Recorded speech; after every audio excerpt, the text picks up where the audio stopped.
This is my Singer Stylist. I got it on Amazon for about 200 bucks. I hate cheap Singer machines. Save your money, don't do it. But if you have one already, cool, I'll show you how to use it. Mine's already threaded. I'm gonna pull the bobbin out and show you how to fill this new bobbin. I like to pull the thread from the top. I guess it's helpful to note that the big thread wheels, usually they have like a catch spot where the thread will catch. I like to make sure that's in on the inside so it doesn't get stuck. And then these caps are beautiful. I like to use the cap that matches the size of the thread.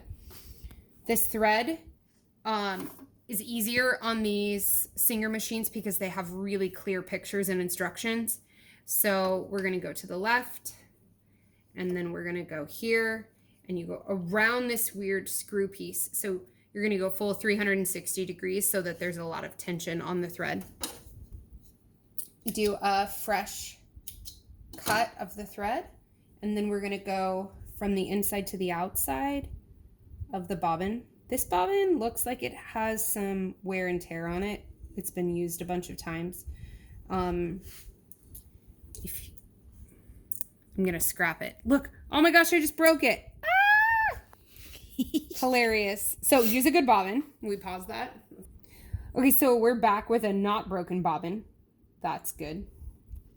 That's hilarious. So thread from the middle to the out. If it has more than one hole, I like to use the hole that's closer to the center. And if you can see, you're gonna thread from the middle out.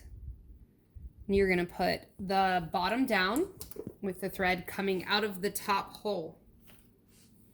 Are you with me? Okay. This style machine, it's easier to thread the bobbin. You just move this to the right. You do not have to mess with any other features. And then you press the presser foot with your foot and it goes.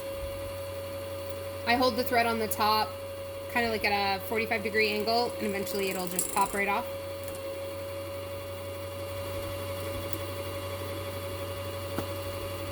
If you watch it, it's supposed to fill in a straight tunnel. On this machine, sometimes I have to hold the thread up or down to make sure the fill is actually even.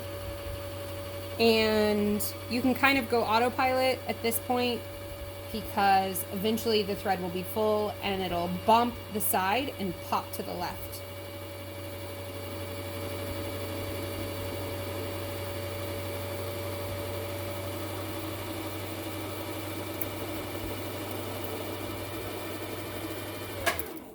Or not.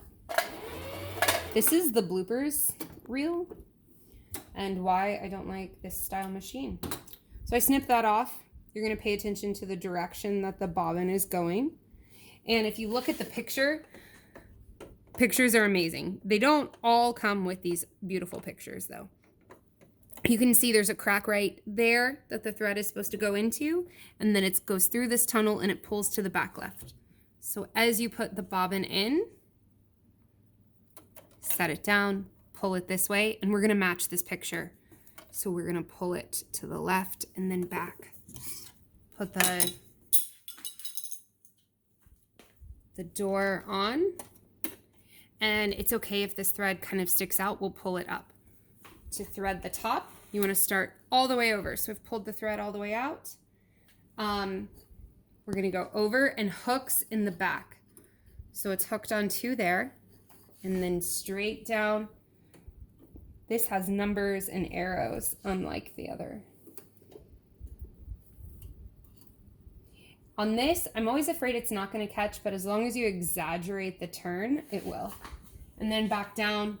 The seat belt is different on this. It hooks to the right. Just make sure you put that there. A lot of times I'll be talking to friends and they'll complain that the thread is jammed up in the needle or fraying. If you use the seatbelt, it makes a big difference. Also, this is the automatic threader with this style of electronic sewing machine. Sometimes if you don't use the auto threader, it'll kind of yell at you.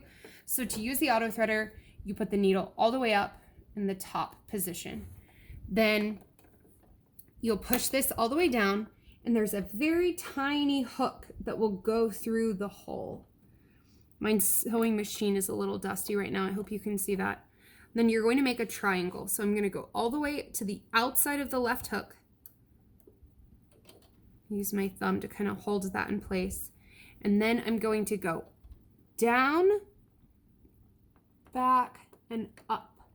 And I'm trying to catch the thread on that tiny little hook. And when I feel like it's there, I slowly release the left. Now it's just a tiny little fold, so I take my finger and I push it to the side. Do you see that loop? We're gonna grab the loop kind of with my thumbnail, and I just get some slack so I don't lose it, and pull it to the back.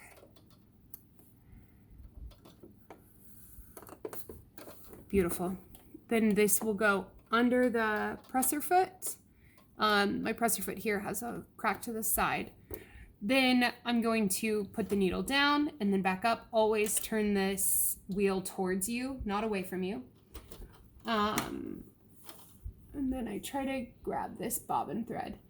You could sew with it hanging from the doorway, but if it gets jammed, it's just more work than you want. I cut these a little bit so they're easier to handle, and now you're good to sew.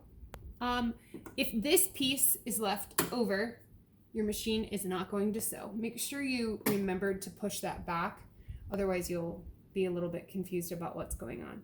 And if you get an error, especially with these Singer electronics where it's beeping at you, sometimes I recommend just to remove the bobbin, remove the top thread, rethread the whole thing, and try to use the auto threader.